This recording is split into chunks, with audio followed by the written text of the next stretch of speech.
Hello there, Scorpios. Welcome to your reading. When I was shuffling out the spread for you, I saw this image. So I'm looking at this guy. He's probably in his, I don't know, 30s, 40s, and he's at a blackjack table. So he's sort of like right here facing me, and it seems almost like I'm looking through the perspective of a blackjack dealer. And I'm not familiar with card games, but I believe that's the game where you have to, all the cards have to add up to 21. And you want to get closest to 21, as close to the number 21 as possible. And you're betting, and you're playing against the dealer pretty much. And I see this man, he's got like already 4 cards that are in front of him. And he's saying like, hit me. And then the dealer gives him another card.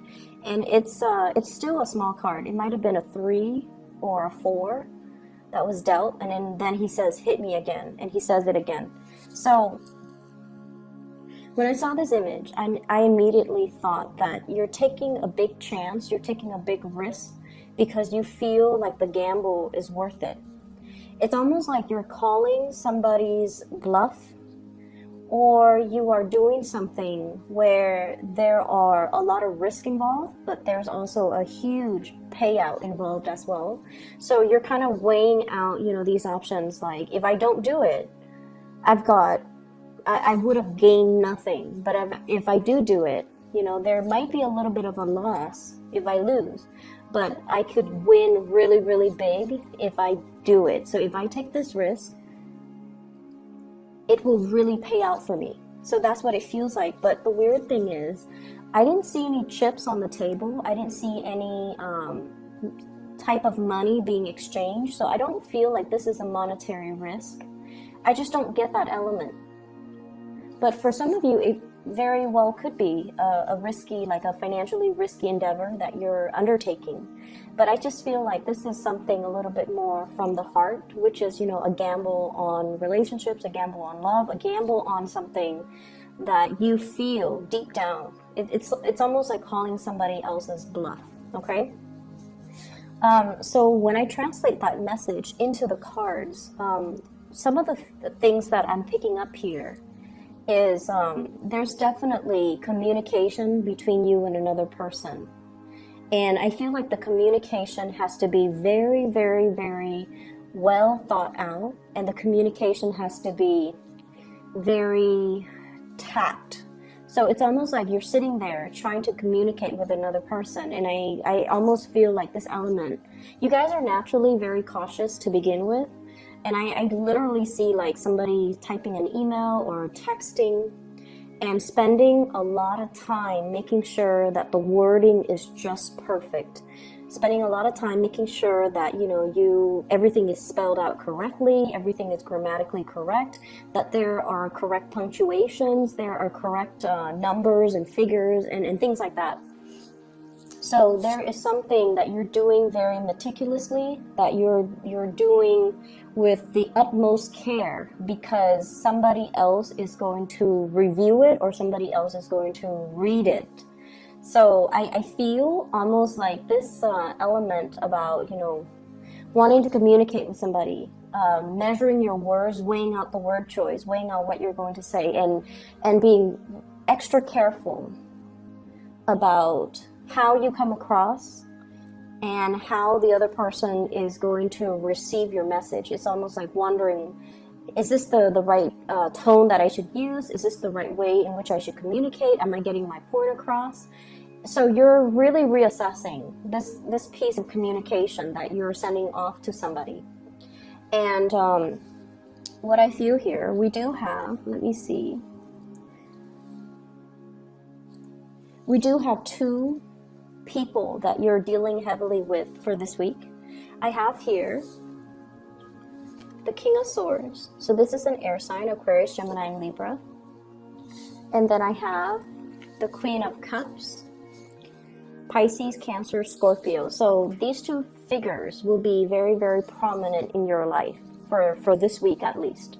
And what I feel is there is somebody that is they come across almost like they're always analyzing things. They might tend to overanalyze, and they might, you know, they're very intelligent, but I almost feel like they're a little bit more on the pessimistic end. Okay, they're sort of like, oh, it's not going to work out, we should have a plan B. So in a way, they're very cautious as well, but I feel like they err a little bit more on the pessimistic end. And so they don't really do anything rushing right in. They're not impulsive.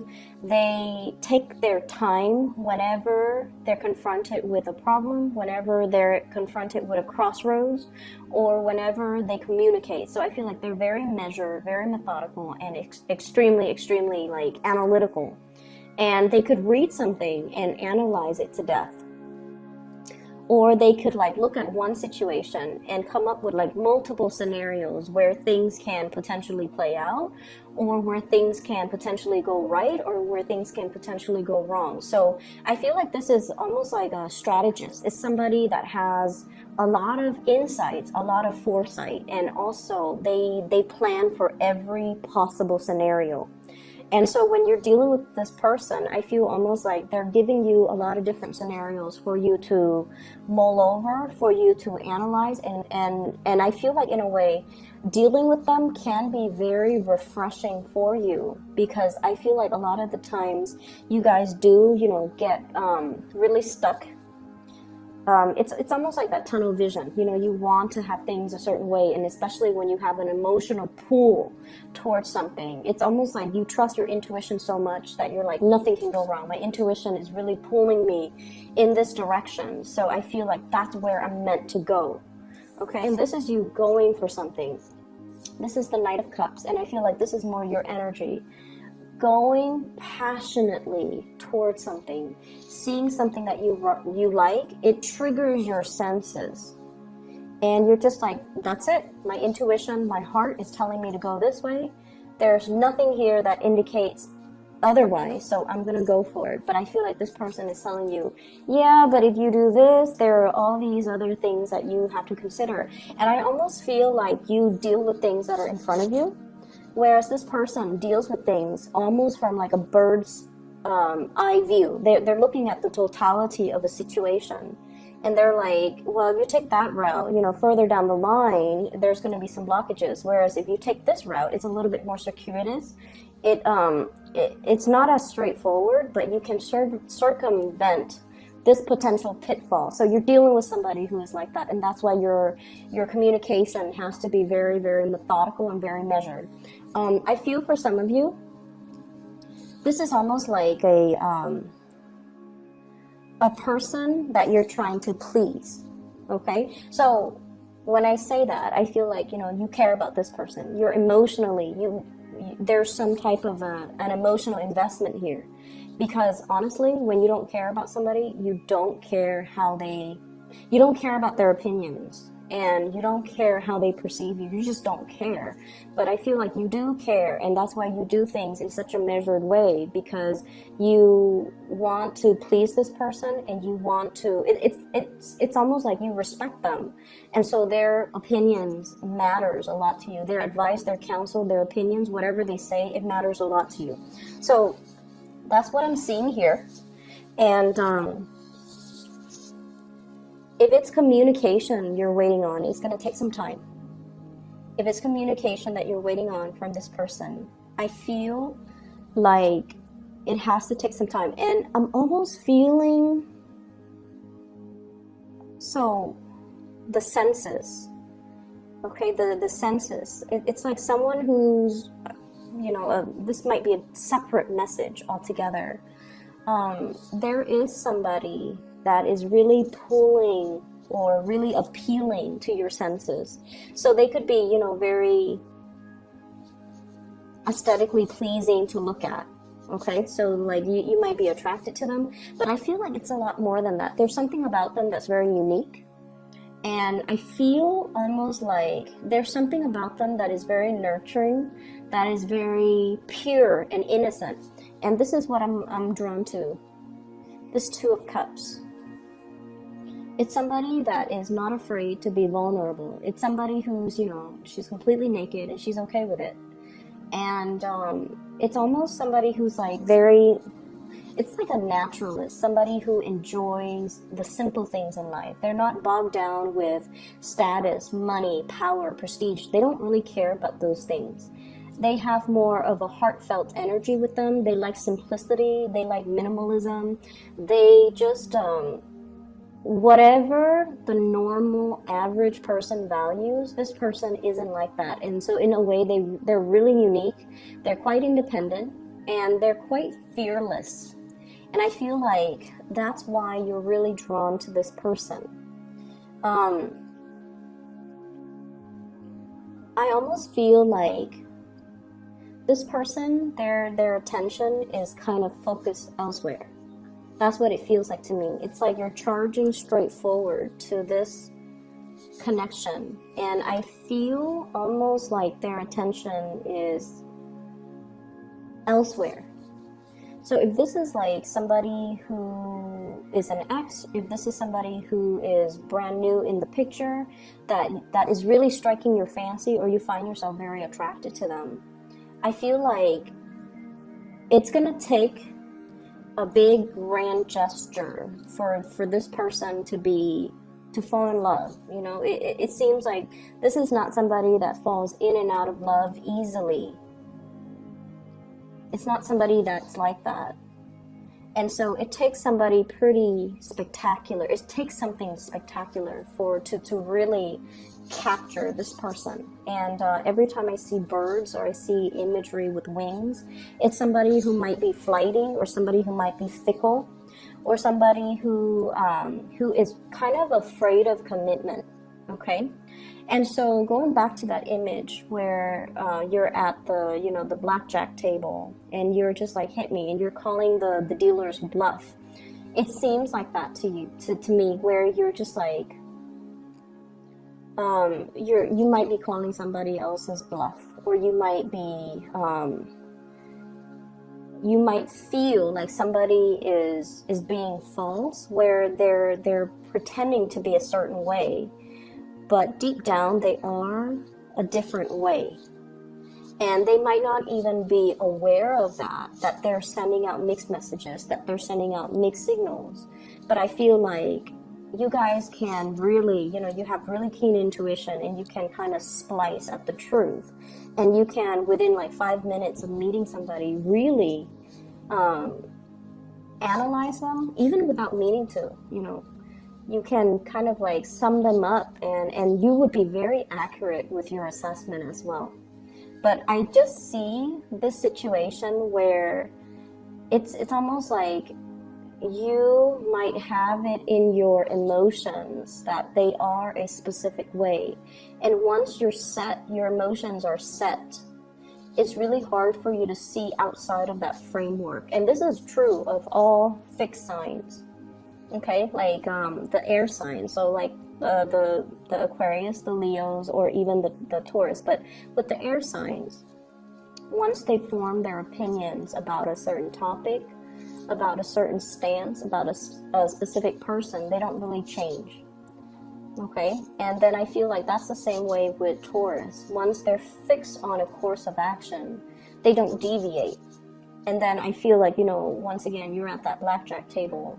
It seems like you're accumulating a lot of cards and you're taking a huge gamble, and it's almost like, anytime now it's going to be a bust. It's going to exceed that 21 mark, but you're willing to bet, you're willing to go forward.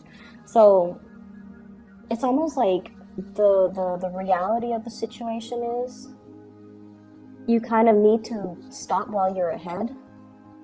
But then I feel almost like something is telling you to keep going. And if this is a work situation, I would say be very, very careful about, trying to do something on your own.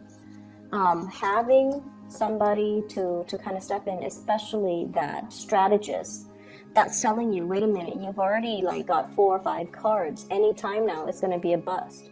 So why don't you quit while you're ahead, or let me assist you, let me give you a different strategy so that you can do it the right way, okay? So a lot of the times too with Scorpios, I just feel like, you guys do have a lot of pride. And I feel like, you're generally very independent and very stoic. You like to be able to do things on your own. You value self-sufficiency, and you do value independence as well. You like to, test your capabilities, and you pride yourself on being able to be kind of like that expert in your field. And it's really hard for you to ask for help. It's very, very, I rarely see fixed signs asking for help, okay? And this is not about, throwing yourself a pity party, or this is not about, blindly walking down a path where it's not going to pan out well for you. This is more about being smart, having a strategy. And if we feel like we're in a situation where our blood pressure is rising, where there's a lot of risk involved, maybe you need to consult somebody who might be an expert to be able to give you these hints, tips, guidance, counsel. I do see a need for financial planning coming into the picture. So what I have here is the Five of Pentacles. And the Five of Pentacles is, dealing with some type of a financial hardship. And then I have as well the Three of Pentacles. So this is sort of like, if we're doing this all on our own, the outcome is not looking too great. However, if we enlist the help of other people, it's almost like, one person cannot lift the weight of whatever this is. One person cannot mend a fence. One person cannot do it all alone. You risk injury. You risk accidents. So it's really important to ask for help. It's really important to say, you know what, this is a little bit too burdensome or too heavy for me. I'm going to need you to step in. So, asking for help, asking for assistance. And it could just be a helping hand. It could be financial assistance. Taking out a loan, for example, or even finding ways so that you can, better manage your financial resources, finding ways in which you can, I'm seeing greatly shift money around, shifting money from savings to checking, shifting money from, shifting funds around. So I'm also seeing like retirement, pension, and things like that, so that you can pay for something unexpected. And I also see like needing to do housing repairs, needing to repair fences. Things might have been blown out during the things might have been knocked down, things might have trickled in. So I feel some element here about having to repair some type of a dwelling, and you might need to dip into your savings account in order to do that. And so a financial advisor, for example, could help you, find money or get a loan for a really, really low interest rate, or even show you how you can write it off. So I feel like there's a need here to consult somebody rather than taking a gamble, rather than, sitting there and not looking at the all the cards that are on the table for you. In the work environment overall, you're getting a lot of love and a lot of support, okay? And I know that sounds weird, but what I feel is you're very well received. So the people that are around you, there's a lot of collaboration. There's a lot of like creative problem solving. And I feel like, you guys like that. You guys like to solve puzzles. You guys like to figure, take things apart and try to figure out how the mechanics work, how things fit together. So I almost feel like there's a lot of these creative problem solving, using tools or using things for one purpose, and then it's almost like transferring that thing to to use to a different purpose, and it works. So there's a lot of creative problem solving. There's a lot of talking things through with another person, and the person can provide you with a lot of insights. Okay, so I feel like it's a very collaborative week, and it's really not indicating to me that you should keep information to yourself, or you should try to test your luck and do it on your own. Because like I said, you're getting a lot of love and a lot of support, and you're being looked at very, very favorably. So anybody will be more than willing to come to your rescue, to help you, to assist you, or even to sit down and, pick your brain. So it's really important to, try not to do it on your own, okay? I don't see a very busy energy, but I see this sort of like merry-go-round. When it comes to communication, more than anything, when it comes to love, when it comes to relationships, when it comes to communication, it's just this revolving door is what I'm feeling, this revolving door. And merry-go-rounds, revolving door, all indicate cycles, all indicates like a situation that is very monotonous, that we want to get off. Like you just want it to end, you just want the ride to end so that you can get off and then like try a different ride. So there might be a situation where things are a little bit monotonous, where things are a little bit dry, where things are a little bit stale, and you might not feel like your heart is in it anymore. And then there's definitely another connection here, I feel, that's really pulling you in a different direction, okay? But I just feel like you have to be a lot quicker when you act. That's what it seems like to me. What I have here, and these are two major arcana cards, so let me just talk about them. This is the Justice, and this is the Chariot. So both of these are major arcana cards. And what it's saying to me here is when something is right, it doesn't have to feel so hard, okay? When the balance in a situation, in a work environment, in a relationship, in any type of an interpersonal communication, if things are right, despite your differences. So let's just say, if you disagree with somebody, right? As adults, you both can talk about your differences, talk about your different beliefs, talk about, all the things that make you different without it being conflictual. And so if things become conflictual, and if it's, coming through from the other person, then it's because they're not emotionally mature enough to look at a situation as an adult. So if you disagree with something that they believe in, and then they take it as a personal attack on their belief system or on them, then it basically means they're not able to detach their ego from, their beliefs. And so you might need to kind of look at the maturity level of the person that you're with and try to assess whether or not they're on your same wavelength, okay? So the Justice here, the Justice card, is all about balance. It's all about recalibrating. And it's all about seeing both sides to the story. And this is, once again, that blackjack customer, the person at the blackjack table. He's got it in his head that I'm going to win big, But then at the same time, seeing both sides of the story, seeing that, the dealer's cards are not revealed. So you might need to look at a situation in a little bit more of a realistic mindset. And you also have to kind of come into this sense of, if it's meant to be, it shouldn't be so hard, okay?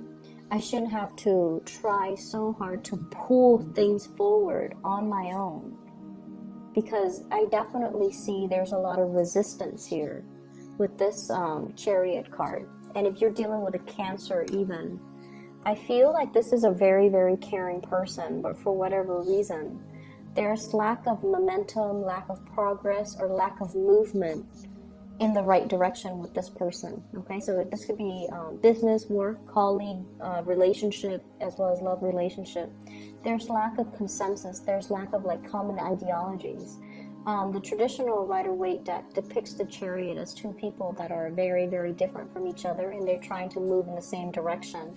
And it's strange because this deck is not showing me the horses with two different colors. It's showing the same color, and it shows me as well you potentially could be dealing with another water sign. But for whatever reason, your interests, your goals, your